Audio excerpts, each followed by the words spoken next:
chances are you've got some pretty significant money goals coming up for 2025, right? My name is Gaby Rincon. I'm a money coach and financial strategist. I specialize in working with the first-gen BIPOC community and empowering them to live money stress-free.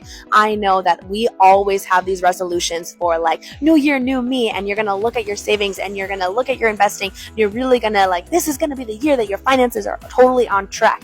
But a lot of times we get overwhelmed by how many different aspects of financial health there are. So clients will come to me being like, I know I'm supposed to be saving. I know I should be paying off my debt, but I also know I'm supposed to be investing. Also my credit's not the best. I don't know what to do first. How do I handle this? And that's totally understandable because our financial health has a lot of different aspects to it. So I kind of compare it to when you go and you get a real physical, there are different metrics of health. There's different aspects of our overall physical health. Sure, you'll have your weight and your BMI and all of that stuff. But you also have your cholesterol. You'll have your blood pressure. You'll have your heart rate.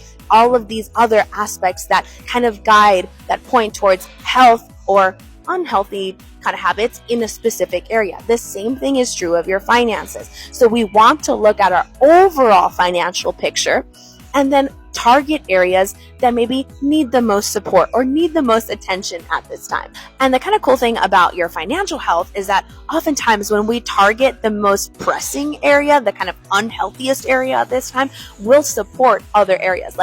Things will start looking better overall. So for example, if you have a significant amount of debt and your credit score is also weak, when we start to target paying that off and we're actively getting out of debt, guess what's also going to get better? Your credit score. And there are some generalized kind of rules or guides that we want to follow. So for example, if you have nothing in an emergency fund, we want to start with that because it's your first line of defense against unnecessary credit card debt.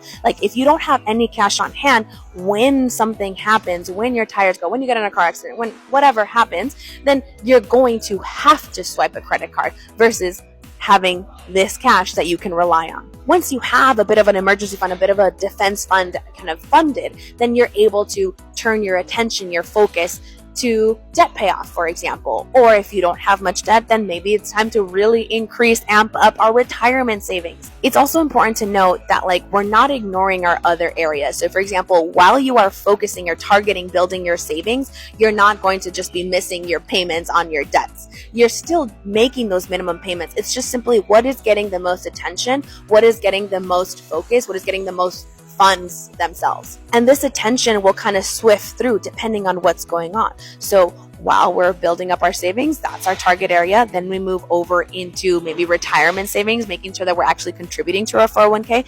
And then we'll kind of switch our focus over to debt payoff before kind of switching back around. Using this strategy of targeting one area at a time, again, not ignoring everything else, but just what gets the most focus, works really well because we are able to put in a short amount, say 3 to 6 months of intense effort, and we make significant impacts. And then we're like, oh my God, this was amazing. Let's take that same energy and apply it over to this area. So if 2025 is finally going to be the year that you get your money in order, please conduct an overall financial health assessment and identify the areas that you're going to target throughout the year to make sure that you are on track to crush all of your money goals. As always, for a one-on-one look at your financial picture and support with not only identifying these areas and these goals, but creating the plan that will get you there, please book a consultation. I would really love to work with you.